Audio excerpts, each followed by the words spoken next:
ఉపవాసం ఉండి ప్రార్థిస్తున్న వాళ్ళు ఉన్నారు.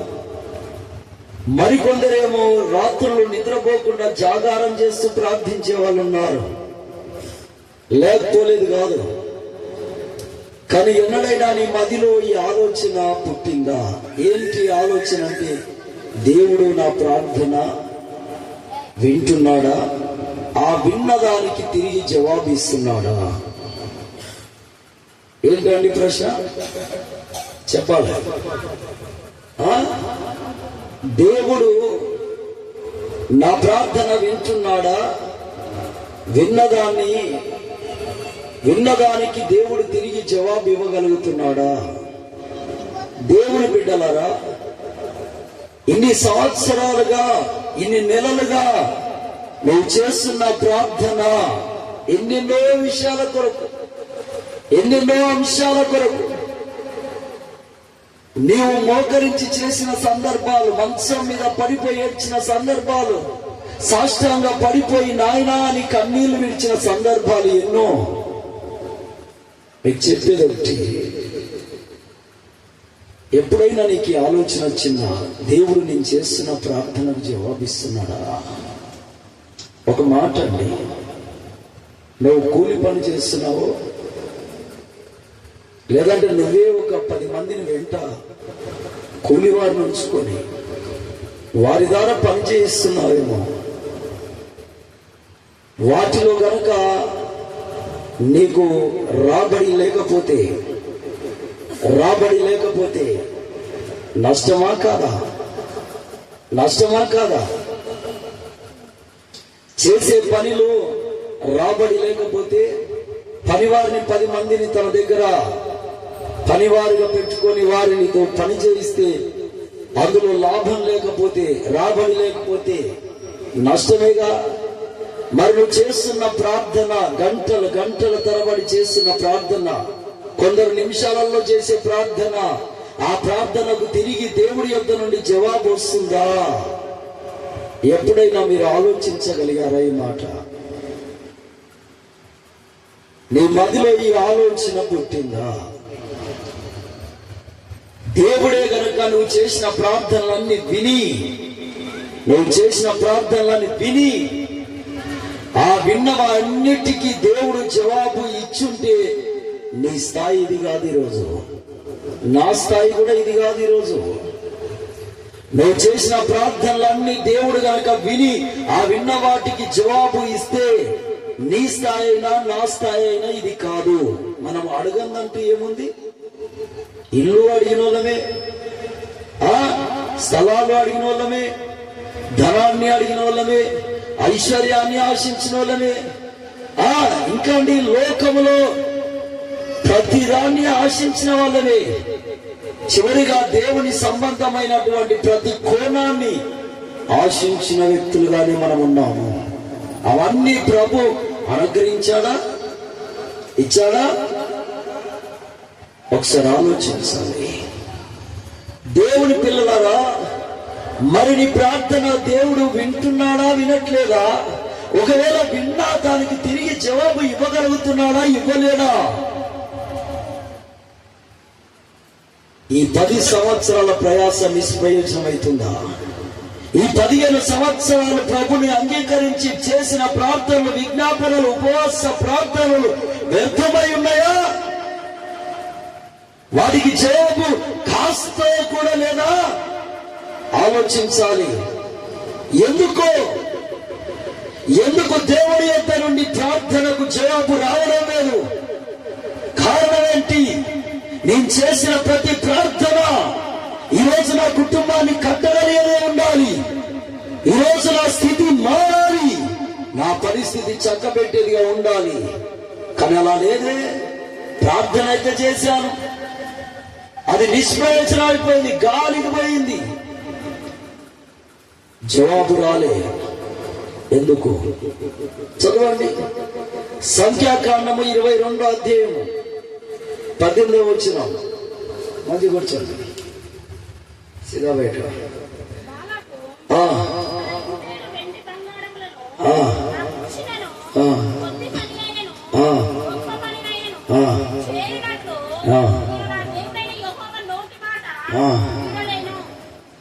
దేవుని నామానికి మహిమ కలుగును గాక. నేను నా దేవుని మాట మీరలేను. ఆమేన్.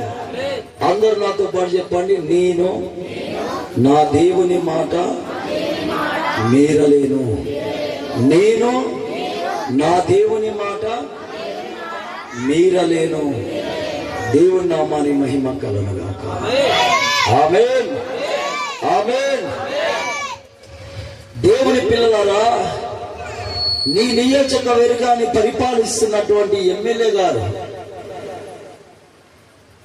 మెంబర్ ఆఫ్ అసెంబ్లీ మెంబర్ కావచ్చు, లేదా ఇటు నియోజకవర్గానికి సంస్థానకులు అంటే పరిపాలిస్తున్న మెంబర్ ఆఫ్ పార్లమెంట్ కావచ్చు, లేదంటే గ్రామాన్ని ఏలుతున్నటువంటి సర్పంచ్ గారు కావచ్చు, లేదంటే నీ కులానికి పెద్ద కావచ్చు.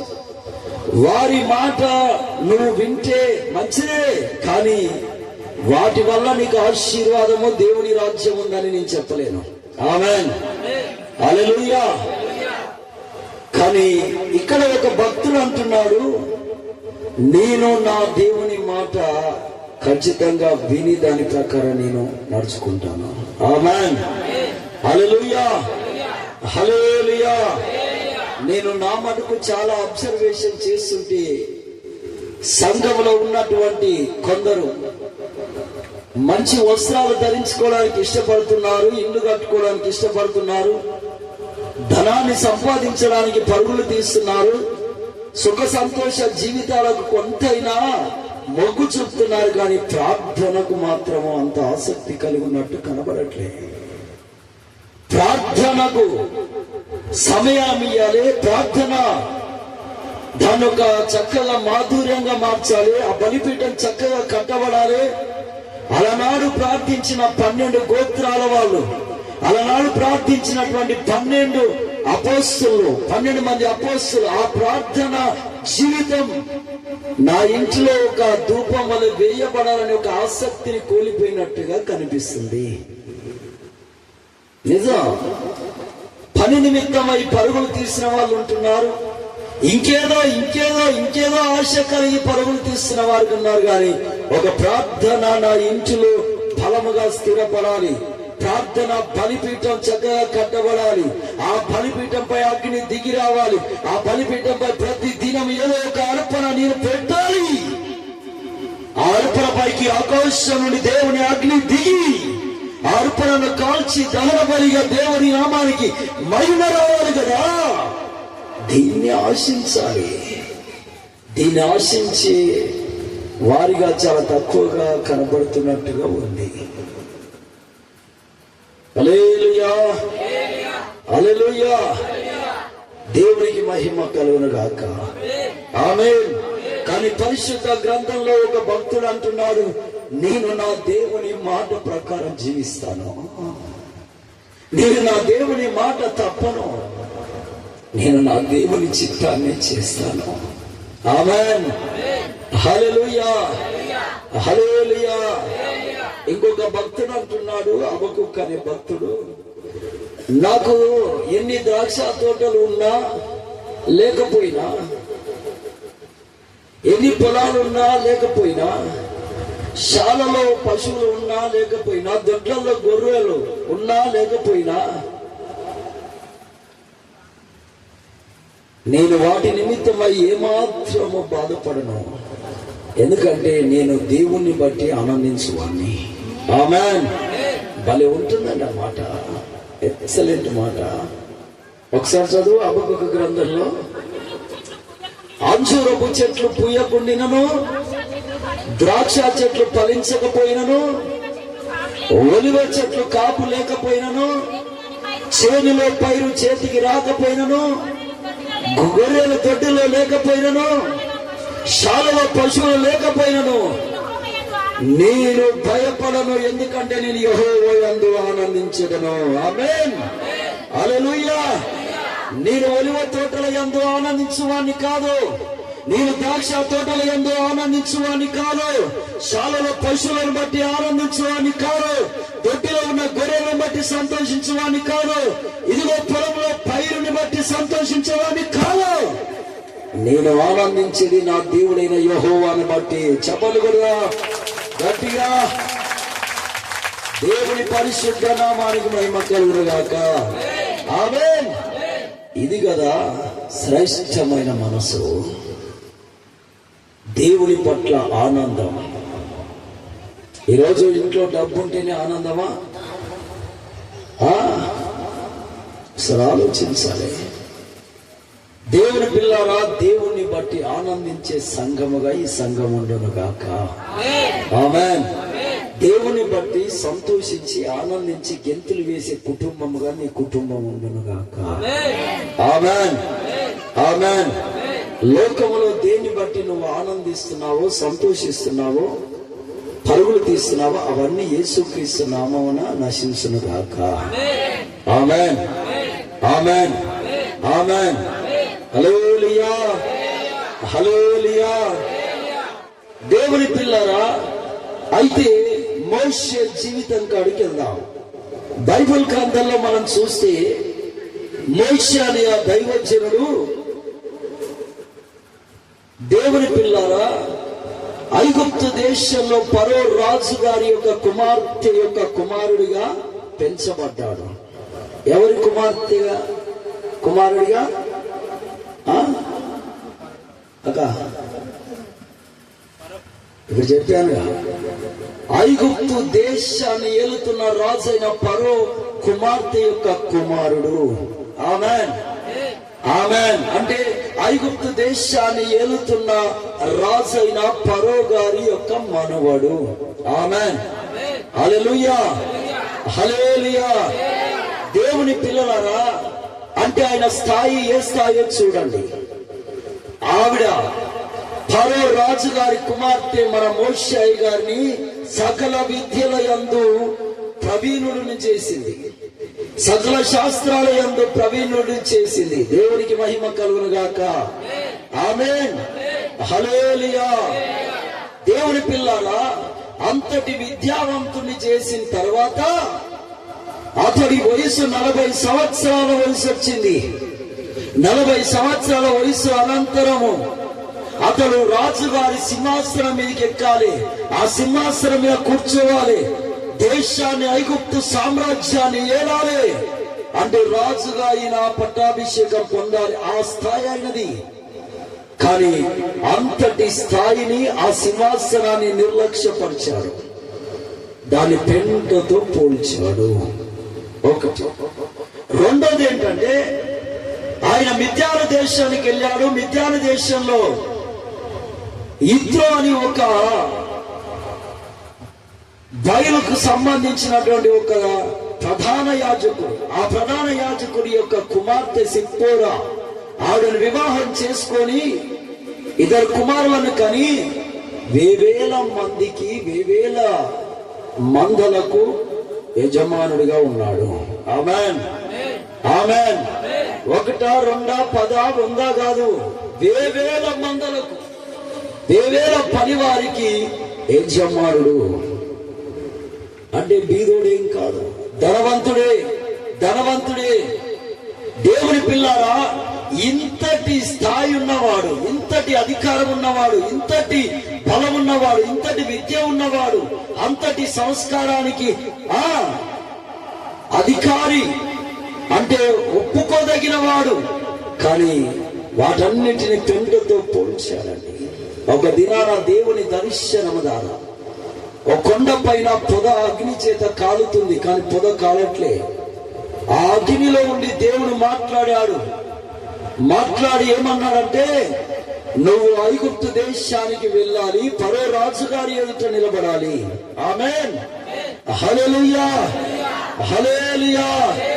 ఏ స్థలములో నుండి అయితే నువ్వు పారిపోయి వచ్చావో, ఏ స్థలములో, ఏ దేశములో, ఏ ప్రాంతములో నీ పైన మరణ శిక్ష ఉందో, మరణానికి తగ్గ ఆ శిక్షలు చేయబడ్డాయో, ఎఫ్ఐఆర్ ఫైల్ అయిందో, ఏ దేశపు వారైతే నువ్వు దొరికితే చంపాలని చూస్తున్నారు, అక్కడ ఉన్న సిఐడి ఆఫీసర్లు అయినా, పోలీస్ వారైనా, ఆర్మీ వాళ్ళైనా, సిఆర్పిఎఫ్ వాళ్ళైనా, ఎవరైనా నీ కొరకు వెతుకుతున్నారు, అదే స్థలానికి తిరిగి వెళ్ళు. ఒక మాట అండి, మనకు అపాయం ఉన్న స్థలంలోకి మనం వెళ్ళగలుగుతామా? మనకు అపాయం ఉన్న స్థలంలోకి మనం వెళ్ళగలుగుతామా? స్తోత్రం, హల్లెలూయా, హల్లెలూయా. మనకు అపాయం ఉన్న స్థలంలోకి మనం వెళ్ళం. ఆల్రెడీ గవర్నమెంట్ తీర్మానం చేసింది, ఈయన ఎక్కడ కనబడ్డ చంపిపడేయాలి, మరణ శిక్ష ఉంది. అయినా అక్కడికి వెళ్ళమని దేవుడు చెబుతున్నాడు. వెళ్ళాలా వెళ్ళొద్దా?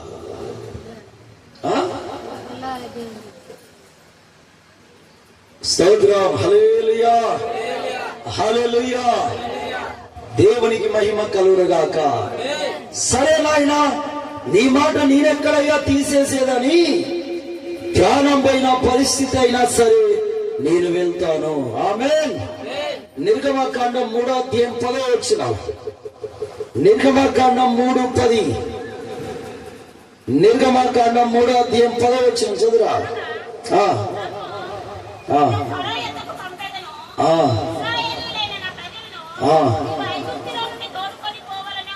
ఆమేన్.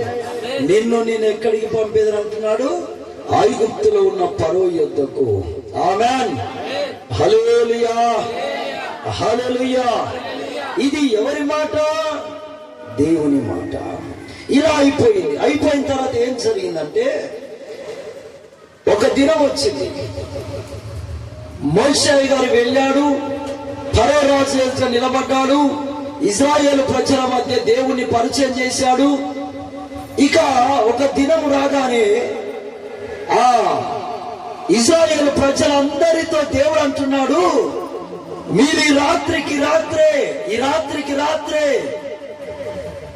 మీరు దేశాన్ని వదిలిపెట్టి నేను చూపించే వాగ్దాన దేశానికి ప్రయాణం కట్టాలి అని చెప్పారు. వాగ్దాన దేశానికి ప్రయాణం కట్టాలి. ఒక మాట అండి, 430 సంవత్సరాలు 430 సంవత్సరాలు ఐగుప్తు దేశంలో స్థిరపడి తాతల ముత్తాతల నుండి, అంటే దరిదాపు 100 తరాల నుండి ఆ దేశంలో ఉండి, ఆ దేశంలోనే వారి ఇల్లు కట్టుకొని, పొలాలు కొనుక్కొని, వ్యాపారాలు స్థిరపరచుకొని, మందలను కొనుక్కొని 100 తరాల పైచలకు నుండి అక్కడ జీవిస్తున్న జీవిత మనుగడ ఒకే రాత్రికి విడిచిపెట్టి ప్రయాణం కట్టాలి. ఎవరైనా ఒప్పుతారా అండి? వింటారా? ఉదాహరణకు ఇప్పుడు మీరు చక్కని ఇల్లు కట్టుకున్నారు, మన అన్ననే ఇల్లు కట్టుకుంటున్నాడు. ఉదాహరణకు దేవుని స్తోత్ర, మీరు ఇక్కడికి వచ్చి ఎన్ని సంవత్సరాలు అవుతుందో నాకు తెలియదు. నాకు తెలిసి అయితే ఓ 30-40 సంవత్సరాలు అవుతుందేమో ఇక్కడికి వచ్చి. ఇప్పుడు కొందరు ఇల్లు కట్టుకున్నారు, స్థలాలు కొనుక్కున్నారు, ఇక్కడ స్థావరాలు స్థిరపరుచుకున్నారు. ఏతమున దేవుడు మీరు త్వరగా ఇక్కడ నుండి బయలుదేరాలి అంటే, కట్టుకున్న ఇళ్లను వదిలిపెట్టి, చేసుకునే వ్యాపారాలు విడిచిపెట్టి, స్థావరాలన్నింటిని పక్కన పెట్టి, చేసే వ్యాపారాలన్నింటిని పక్కన పెట్టి ఆ రాత్రికి రాత్రి బయలుదేరాలంటే తిరగలుగుతారా అండి? వెళ్ళగలుగుతారా?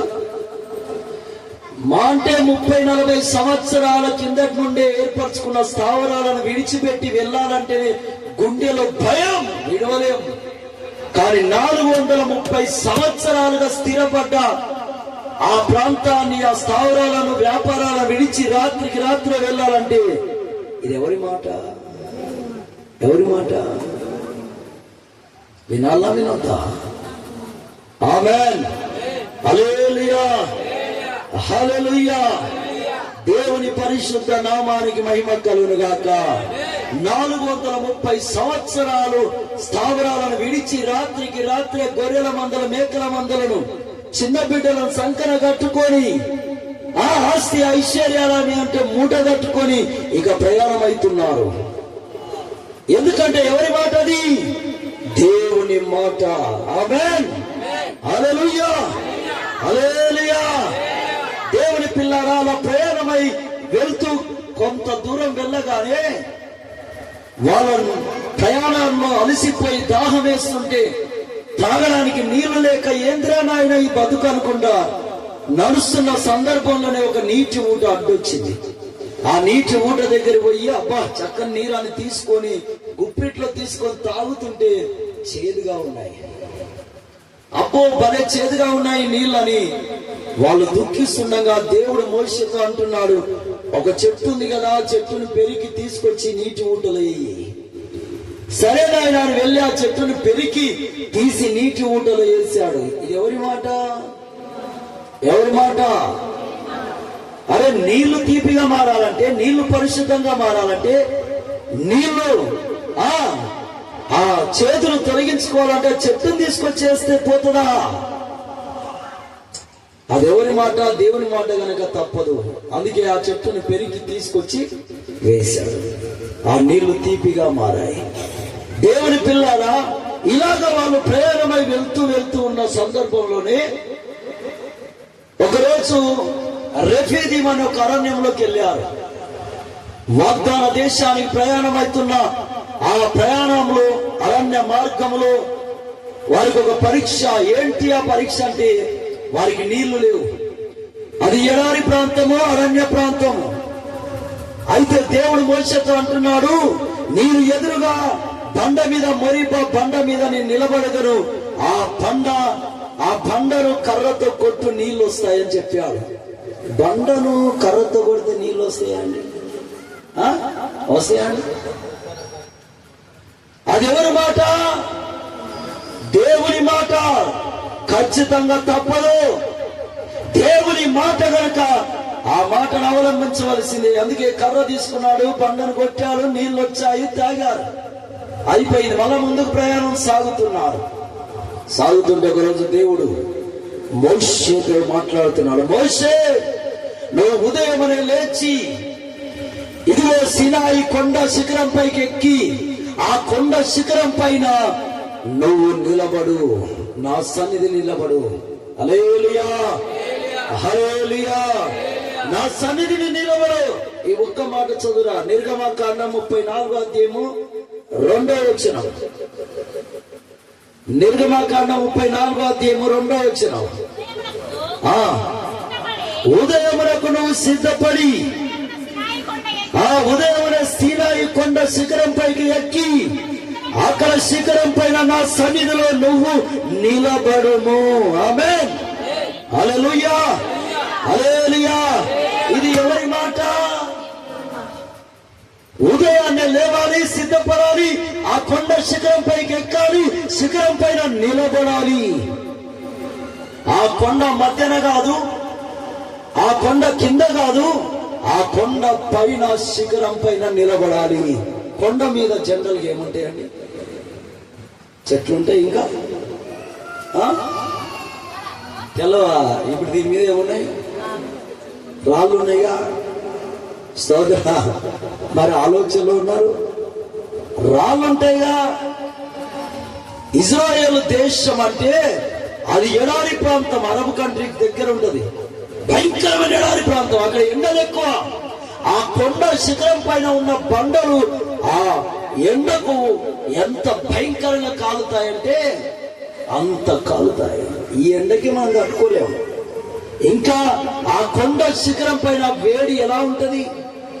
దేవుని పిల్లారా, మోషే గారు కొండ శిఖరం పైకి ఎక్కాలి, అక్కడ నిలబడాలి. ఎన్ని రోజులండి? ఎన్ని రోజులు? 40 రోజులు. ఎన్ని రోజులు? 40 దినములు. అర్థమవుతుందా? అర్థమైన వాళ్ళందరూ హల్లెలూయా, హల్లెలూయా. 40 రోజులు కొండ శిఖరం పైన నిలబడాలి. కొండ మధ్యలో కాదు, కొండ కింద కాదు, చెట్టు నీడన కాదు, ఓ రాయి దాపున కాదు, కొండ శిఖరం పైన నిలబడాలి. 40 రాత్రులు 40 పగుళ్ళు. ఒక అరగంట ఈడ ఎక్కువ టైం అయిందంటే పిచ్చి లేస్తుంది మీకు. కాస్త ఈ ఉబ్బరం ఇంకా కాస్త ఇంతకంటే ఇంకా కాస్త 1 ఇంచు పెరిగిందంటే పిచ్చి లేస్తుంది మీకు. ఒక్క పూట భోజనం చేయకపోతేనే కడుపులో ఎలకలు పరిగెత్తినంత పని అవుతుంది. కానీ ఇక్కడ మోషే అనే ఆ దైవజనుడు దేవుడు చెప్పగానే కొండ శిఖరం పైకి వెళ్ళి అక్కడ నిలబడ్డాడు. అది పరిశుద్ధమైన కొండ. దాని పైకి చెప్పులు వేసుకొని వెళ్ళాలనా? చెప్పులు లేకుండా వెళ్ళి ఆ రాళ్ళ మీద నిలబడాలంటే కాళ్ళు కాలుతాయా? కాలవా? 40 రోజులు నిద్ర లేకుండా నిలబడాలంటే కష్టమా? ఈజీయా? 2 రోజులు నిద్రపోతుండు. ఇక్కడ అమావాస్య ప్రార్థన నైట్ 12 గంటల వరకు పెడుతున్నాం అంటేనే ఒక్కొక్కరు 10:30కే ఈ ముంగుటూలో తలలు బదులు కొడుతుంటారు. నిజం. 12 గంటల వరకే. దేవుని పిల్లలారా, 40 రోజులు నీళ్లు లేవు, నిద్ర లేదు, 40 రోజులు స్నానం లేదు, వస్త్ర మార్పిడి లేదు, 40 దినాలు కూర్చునే నిలబడే ఉండాలి. అది ఎండకు ఎండాలి, చలికి తడవాలి, వానకు తడిసిపోవాలి. వాళ్ళ భక్తి, దేవుని పట్ల ఉన్నటువంటి ఆసక్తి ఎంత ఘనమైనదో చూడండి. 1 గంట సమయం దేవునికి కేటాయించడానికి నువ్వు ఇష్టపడవు. 2 గంటలు సంఘంలో నిలబడాలంటే నీకు ప్రాణం తోడుకొస్తుంది. నిజమది. 1 అరగంట ఉపదేశం దేవుడు మాట్లాడుతుంటే ఆ మాట వినలేక పెడచెవిన పెట్టి మనసులో బాధపడుతూ ఎప్పుడు ఈ మందిరం వదిలేస్తారు, టక్కుని ఇంట్లో పడాలని ఇది ఆలోచన. కానీ మోషే గారు అలా కాదు. 40 రోజులు కొండపైన నిలబడాలి. కాళ్ళు కాలుతుంటాయి, ఎండ కొడుతుంటది, రాత్రి మంచు పడుతుంటది, నిద్రపోతూ 40 రోజులు స్టాండర్డ్ గా నిలబడి ఉండాలి. 2 రోజులు నిలబడడానికి నీకు చేత కాదే. 1 అరగంట సేపు నిలబడడానికి, ఆరాధన చేయడానికి నిలబడమంటే ఆరాధన ఒక పాట పాడడానికి 10 నిమిషాలండి. 10 నిమిషాల్లో అప్పుడే ఆమె అప్పుడే కూర్చుంటది. దేవుని పిల్లల ఎంత చతికిల భక్తులు చూడండి. మరి ఆ రోజుల్లో మోషే 40 రోజులు కొండ శిఖరం పై నిలబడ్డాడు. మోషేను తెల్లవారు వెళ్ళాలి అంటే నాకు పెళ్ళుంది సార్ అన్నాడా? మళ్ళీ మా బంధువు చుట్టపురాలు ఆమె కూతురు కుషావతి సార్ అక్కడికి వెళ్ళాలి ఫంక్షన్ ఉందా అన్నాడా? లేదు లేదు, మా వాళ్ళు ఇల్లు కట్టుకున్నారు సార్, ఇల్లు ఓపెనింగ్ ఉంది, అక్కడ దావత్ ఉంది, ఫంక్షన్ ఉంది, వెళ్ళాలి అన్నాడా? లేదంటే మా చిన్న పెద్ద ఎవరో చనిపోయారు అని సాకులు చెప్పాడా? ఆయన బలగం ఎంతో తెలుసా? 36 లక్షల పైచిలకు. ఎంతమంది? 36 లక్షల పైచిలకు. మన బలగం ఎంత ఉంటుంది? ఒక్కొక్క ఇంటి బలగం చూస్తే 1000 మంది ఉంటుండొచ్చు లేదా 500 మంది ఉంటుండొచ్చు. 36 లక్షలు ఎక్కువనా, ఈ 500 1000 ఎక్కువనా? దీనికి దేవుడి మందిరానికి రావడానికి ఎన్ని సాకులో మధ్యలో ఈ పని ఉంది, ఆ పని ఉంది, ఈయన కిట్టయింది, ఆయన కిట్టయింది, ఈడి పోవాలి, ఆడి పోవాలి, ఇది కథ అది కథ. స్తోత్రం, హల్లెలూయా. యేసు ప్రభుల వారి చెంతకు ఒక ఆయన, క్రీస్తుల వారి శిష్యులలో ఒక ఆయన దగ్గరకు వచ్చి యేసయ్యను ఒక మాట అడిగాడు.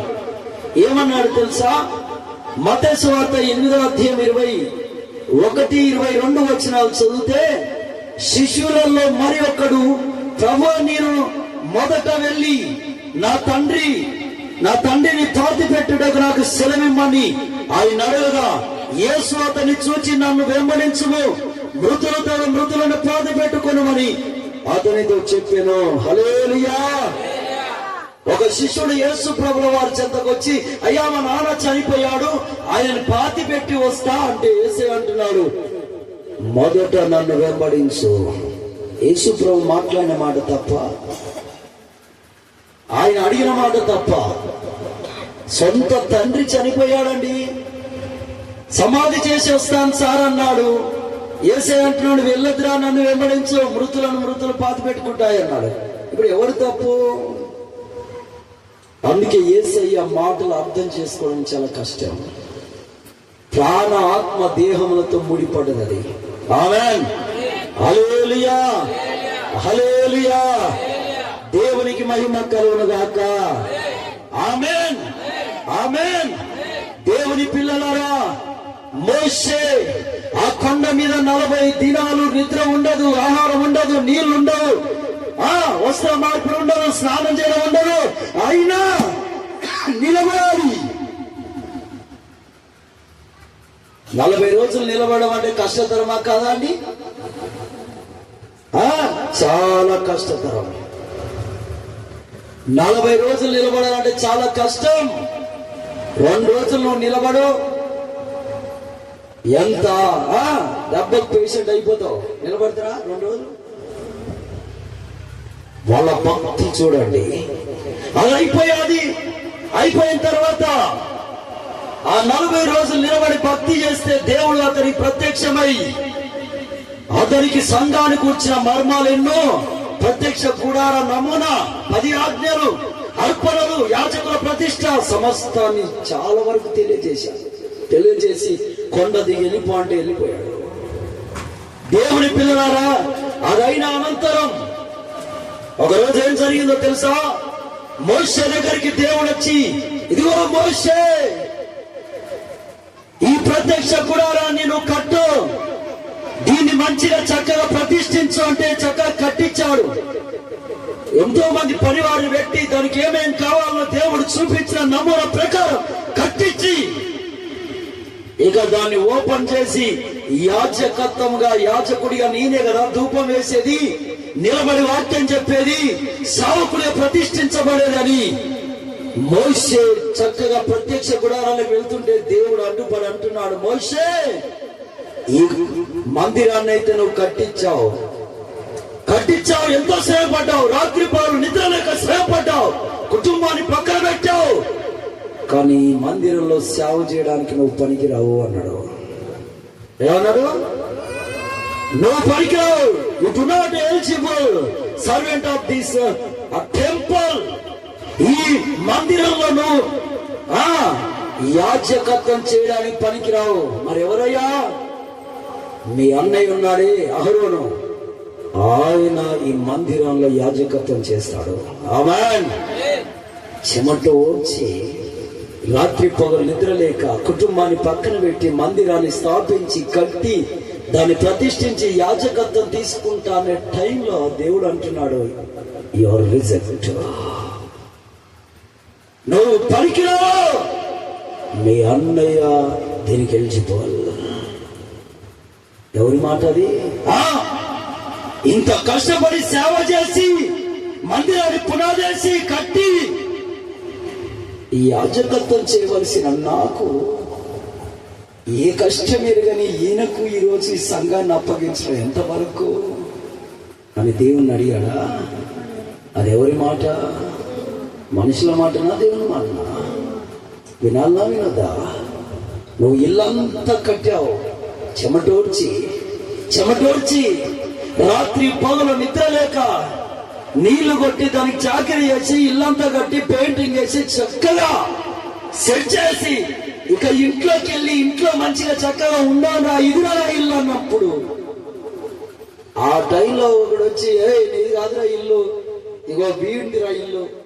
ఆడు ఏ కష్టం చేయలే, ఏ బాధపడలే, కనీసం ఒక ఇటుక పిల్ల ఇటు తీసి పెట్టలే, ఒక్కరోజు ఒక చుక్క నీళ్లు చల్లలే. వాణ్ణి ఉండనిస్తే మనసులో బాధనా కాదా? కష్టపడ్డది నేను, కట్టింది నేను, చెమట వచ్చింది నేను, నిద్ర లేకుండా శ్రమించింది నేను. ఈరోజు ఏ కష్టము పడని ఇతనికి ఇల్లు ఇచ్చిపోవాలా? బాధనా కాదా? కానీ దేవుని మాటది.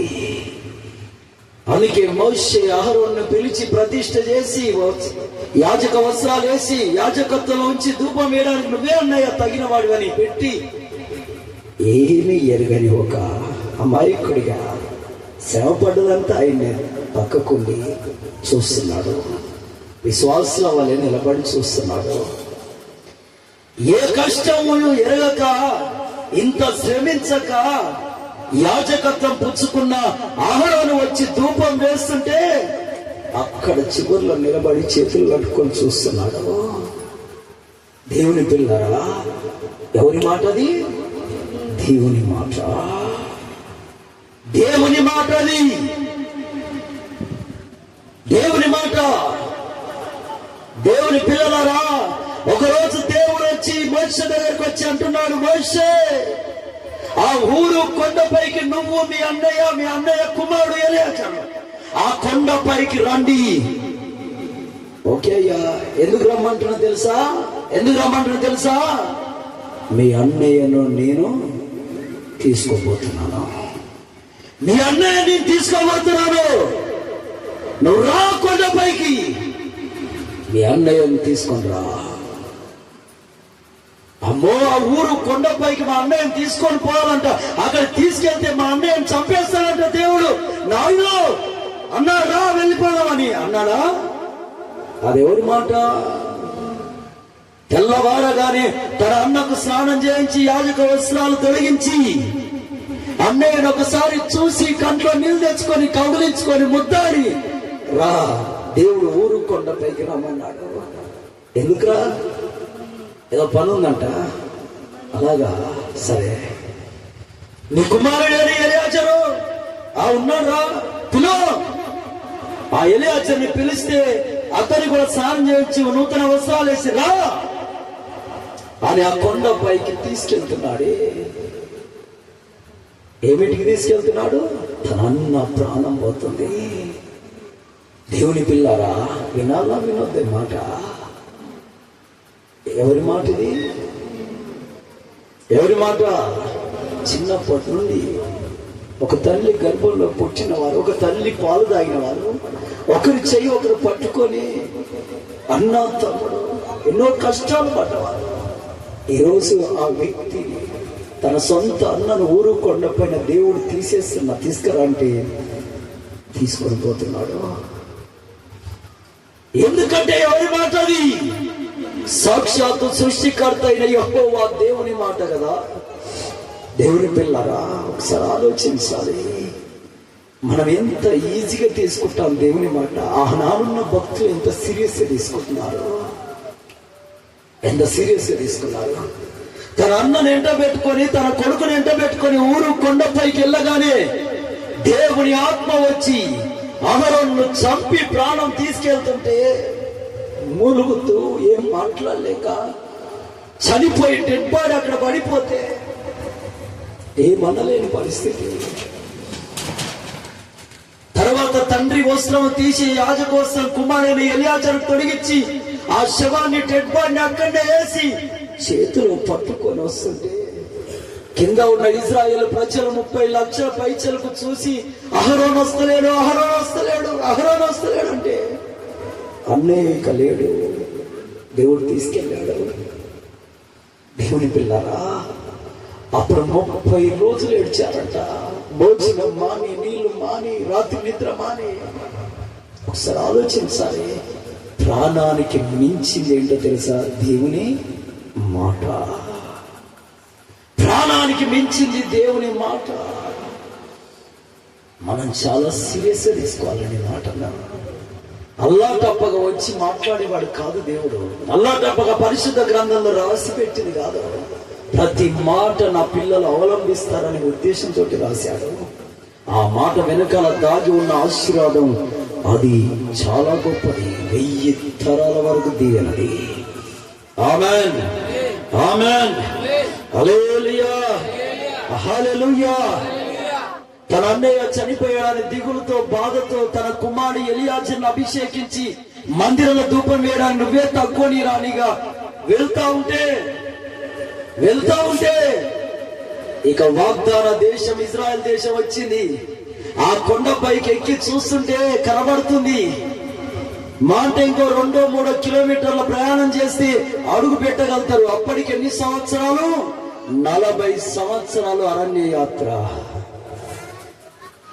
భార్య పిల్లలను పక్కన పెట్టి, ఆ రాజ్య సింహాసనాన్ని పక్కన పెట్టి, వేవేల మందలను పక్కన పెట్టి, చదివిన విద్యను పెంటతో పోల్చి దేవుని మాట ముఖ్యమని, వాగ్దాన స్థలము చేరుటే నా పని అని ఆ సంఘముతో అనేక బాధలు పడి ఎన్నోసార్లు రాళ్ళెత్తినా, చెప్పులెత్తినా, కర్రలెత్తినా, వాళ్ళ ఎదుట బట్టలు చెప్పుకొని సాగిల పడుతూ ఓర్పు, ఓపిక, సహనంతో సంఘాన్ని నడిపిస్తూ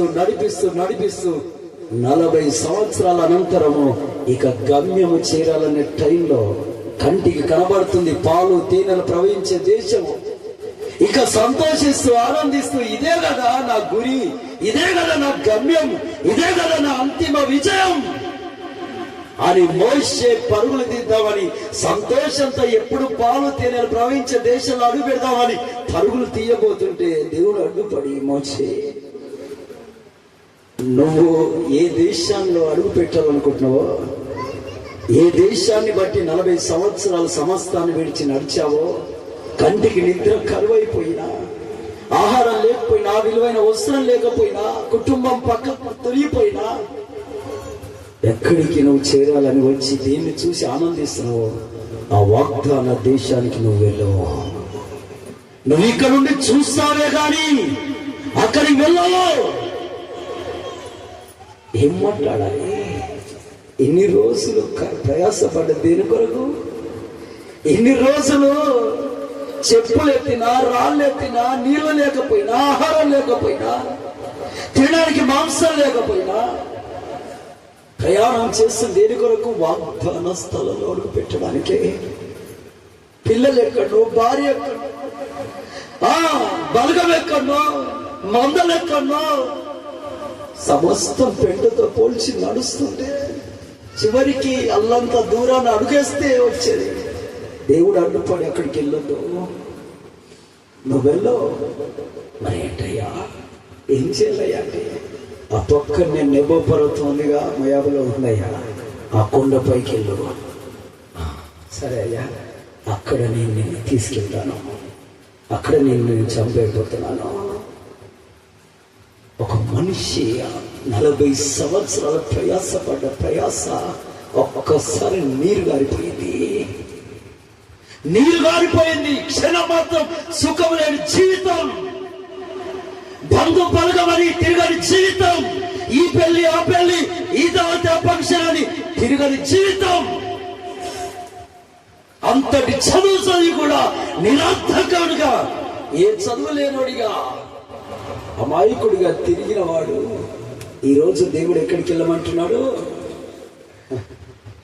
దేవుని పిల్లరా, ఎవరి మాట అది? ఎవరి మాట? వినాలా వినొద్దా? వినాలా వినొద్దా? సరే నాయనా అని ఆ దుడ్డుకర్ర చేతులు పట్టుకొని సంఘకు సంచేసుకొని ఇజ్రాయేల్ ప్రజలందరినీ చూసి ఒకసారి టాటా కొట్టి, అయ్యో ఈ అయ్యగారేంటి వాగ్దాన స్థలాల్లో అడుగు పెట్టారు కదా, ఆనందం అదే కదా, ఎంత బాగున్న దేశం అని చూస్తుంటే, ఈయన అటు నుండి మళ్ళీ నెబో పర్వతం ఎక్కుతున్నాడు. ఈ పర్వతం ఎక్కుతున్నాడు అంటే అది మోయాబు ప్రాంతంలో ఉంది. ఆ పర్వతం భయంకరమైనది, అక్కడికి ఎక్కుతున్నాడు అంటే చూస్తున్నాడు. ఆ పర్వతం పైకి ఎక్కి ఆ పర్వతం పైన నిలబడి దేవుని వైపు చూస్తుంటే, దేవుని ఆత్మ ఒక్కసారి వచ్చి ఆయన ప్రాణాన్ని ఎత్తుకొని వెళ్ళిపోతుంటే డెడ్ బాడీ అలా నెలకొరిగిపోయింది. ఎవరు లేని ఒక అనాథగా, అమాయకుడుగా, అనామకుడిగా పడిపోయాడు. దేవుని పిల్లరా, తన ప్రాణాన్ని తీస్తున్నా గాని ఎవరి మాట విన్నాడు? దేవుని మాటే. ఇంతటి త్యాగపూరితమైనటువంటి భక్తి గనక, ఇంత త్యాగపూరితమైన భక్తి గనక మోషే గారికి, అందుకే దేవుడు ఏమంటున్నాడు తెలుసా? మోషే నా ఇల్లంతటిలో నమ్మకస్తుడు. మోషే నా ఇల్లంతటిలో నమ్మకస్తుడు. ఆమేన్, హల్లెలూయా, హల్లెలూయా. నా మాట ఎక్కడ జవదాటినోడు కాదు, నా మాట ఎక్కడ తప్పినోడు కాదు, ఎక్కడ నన్ను పక్కన పెట్టినోడు కాదు. చివరికి తన ప్రాణాన్ని తీస్తున్నా గాని ఒప్పుకొని తల వంచిన వాడు మోషే. దేవుని పిల్లారా, ఇది ఒక క్రైస్తవుడికి ఉండవలసినటువంటి ముఖ్య ప్రామాణిక. దేవుని మాట వినాలి, వినాలి. అది ప్రాణం కంటే ఎక్కువ, ప్రాణం కంటే విలువైంది. అందుకే మోషే గారు సంఖ్యాకాండము 14వ అధ్యాయం 5వ వచనం ముగిద్దామని. సంఖ్యాకాండము 14వ అధ్యాయం 5వ వచనంలో చూస్తే, మోషే అహరోనులు ఇశ్రాయేలు సర్వ సమాజం ఎదుట సంఘం ఎదుట సాగిలపడగా అప్పుడు దేశములో సంచరించి రైట్ సాగిలపడగా పదవచనం ప్రత్యక్షపు గుడారములో యెహోవా మహిమ ఇశ్రాయేలు అందరికీ కనబడిన. వీళ్ళు సాగిలపడగానే ఎవరు దిగొస్తున్నారు పరలోకం నుండి? దేవుడు. సంఖ్యాకాండం 16:2-4 చదివితే ఇక్కడ కూడా మోషే పాలెం ఎదుట సాగిలపడగా అప్పుడు సమాజం అంతటికి యెహోవా మహిమ కనబడిన. సంఖ్యాకాండం 20:6 చూస్తే తాగడానికి నీళ్ళు లేవని ఎదురు తిరిగినప్పుడు వాళ్ళు సమాజం ఎదుట సాగిలపడగా అప్పుడే యెహోవా మహిమ ఇశ్రాయేలు పాలెం వారికి ప్రత్యక్షమయ్యను. వాళ్ళు మోకరించి సాగిలపడగానే ఎవరి ప్రత్యక్షత దిగొస్తుంది? ఎవరి మహిమ దిగొస్తుంది? ఇది కదా సంపాదించుకోవాల్సింది ఒక క్రైస్తవ లోకం. ఈరోజు ధనం కొరకు కాదు, డబ్బు కొరకు కాదు, ఆస్తుల కొరకు కాదు, ఐశ్వర్యాల కొరకు కాదు, భూముల కొరకు కాదు, సుఖభోగాల కొరకు కాదు, వేటి కొరకు నాయన అంటే నువ్వు మోకరించి చేతులెత్తే దేవుడు నీ దగ్గరికి దిగి రావాలి. ఆమేన్, హల్లెలూయా. నువ్వు సాగిలపడి అయ్యా అంటే దేవుని మహిమ అనేకులకు ప్రత్యక్షం కావాలి. ఆమేన్, హల్లెలూయా. నువ్వు మోకరించి నాయనా ఇదయ్యా అని కండీలు విడిస్తే వెంటనే నీ ప్రార్థన ఆయన విని దానికి తిరిగి జవాబు ఇవ్వగలిగిన స్థాయి ఉండాలి. దీన్ని కదా సంపాదించుకోవాల్సిన మనం. దీన్ని కదా మోషే సంపాదించుకునేది. నేను మోకరిస్తే అది ఏ రాత్రి అయినా ఏ పగలైనా నా యుద్ధకి ఎవరు రావాలి? ఎవరి మహిమ నాకు కనబడాలి? ఎవరి తేజస్సు నా కంట్లో ఉండాలి? దేవుని మహిమ. దేవుడు ప్రియ దేవుని బిడ్డ దీన్ని సంపాదించుకోవడానికి పరుగుంది. మోకాళ్ళు వేసి అయ్యా అప్ప అయ్యా అని ఏడ్చి గందరగోళం చేసి నీ హృదయం దేవుని వ్యతిరేకంగా కంపు కొడుతుంటే దేవుడు దిగిరాడు. ఆయన మాటకు శిరసావయ తల వచ్చి ఆయనకు సాగిల పడితే ఆయన మహిమ దిగి రావడానికి సిద్ధంగా ఉంది. చూసావా ఎప్పుడైనా ఆయన మహిమ? చూసావా ఎప్పుడైనా? దేవుడి స్తోత్ర. నిన్న రాత్రి నేను చౌటుప్పల్లో మీటింగ్కి వెళ్ళొచ్చి రాత్రి 11:30 అయిపోయింది. కాసేపు సెల్ ఫోన్లో ఒక చిన్న వాక్యం ఎత్తుకొని సరే అని కొద్దిసేపు కళ్ళు మూసుకొని దేవుని స్తుతిస్తున్న ప్రార్థన గదిలోకి వెళ్దామని లేచాను. లేస్తే నా తల భాగం అవతల చిన్న రూమ్ ఉంటుంది. ఆ గడి దగ్గర ఒక్కసారి ప్రకాశవంతమైన వెలుగు కనబడ్డది. ఒక్కసారి ప్రకాశవంతమైన వెలుగు. ఏంటబ్బా అని ఇట్లా చూసి ఒక వ్యక్తి ఇలా వెళ్తున్నట్టు కనబడ్డది. అప్పుడే నా కళ్ళు మూసుకొని ఆత్మీయంగా ప్రార్థన చేసుకుంటే దేవుని దూత నాకున్నది. ఆమేన్. దేవుని దూత నాతో ఉన్నదని నాకు అర్థమైపోయింది. దేవుని పిల్లరా, వెంటనే ప్రార్థన గదిలోకి వెళ్ళి మోకాలేసి అయ్యా ఇక్కడ నువ్వు ఉన్నందుకు వందనాలు, నీ సన్నిధి నాతో ఉంచినందుకు వందనాలు. ఎందుకో తెలుసా? నా బిడ్డ ఎప్పుడు ప్రార్థన గదికి వస్తాడా, ప్రార్థిస్తాడా, విన్నా నా బిడ్డను ఆశ్చర్యత దీవిత ఆశ ఆసక్తి. కానీ ఈరోజు సెల్ ఫోన్లోకి ఎందరో బానిసలు. రాత్రి 12-1 గంటల దాకా వీటితో ఆటలు, ముచ్చట్లతో ఆటలు, లేదా నిద్ర. దేవుని పిల్లరా, నువ్వు మోకరించగానే, చేతులెత్తగానే, సాగిలపడగానే దేవుని మహిమ నీకు రావాలంటే, నీ కన్నులకు కనబడాలంటే ఆయన మాటకు శిరసావయ తల ఉంచాలి. ఆమేన్, హల్లెలూయా, హల్లెలూయా. దేవుని పిల్లారా, ఒక పూట ఉపవాసం ఉండడానికి భయపడద్దు, ఓడిపోవద్దు. ఒకరోజు నిద్ర వదులుకోవడానికి భయపడద్దు, ఒకరోజు జాగారం చేయడానికి భయపడద్దు. నీతిగా బతకడానికి, దేవుని గురించి ప్రకటించడానికి భయపడద్దు. దేవుని కొరకు కొన్ని వదులుకోవాల్సి వస్తుంది, తప్పదు. ఆమేన్. ఏలి అయితే ఒకరోజు భోజనం చేయకుండా గృహలో పడిపోతే దేవుడు వచ్చి ఈ భోజనం చెయ్యి అంటున్నాడు. అయ్యా ఈ భోజనం ఎందుకంటే చెయ్యి, నీ శక్తికి మించిన ప్రయాణం ఉంది. సరే అయ్యా అని తీసుకొని తిన్నాక అక్కడ రాయబడ్డది మొదటి రాజుల గ్రంథం 19వ అధ్యాయం 7, 8, 9 వచనాలు చదివితే ఆయన 40 రాత్రులు పగుళ్ళు ఉపవాసం ఉండి నడుస్తూనే ఉన్నాడంట. ఉపవాసం ఉండి నడుస్తూనే ఉన్నాడంట. 40 రాత్రులు పగుళ్ళు. ఒక్కరోజు భోజనం చేయకుండా, నిద్ర లేకుండా, నీళ్లు లేకుండా నడగలుగుతామా?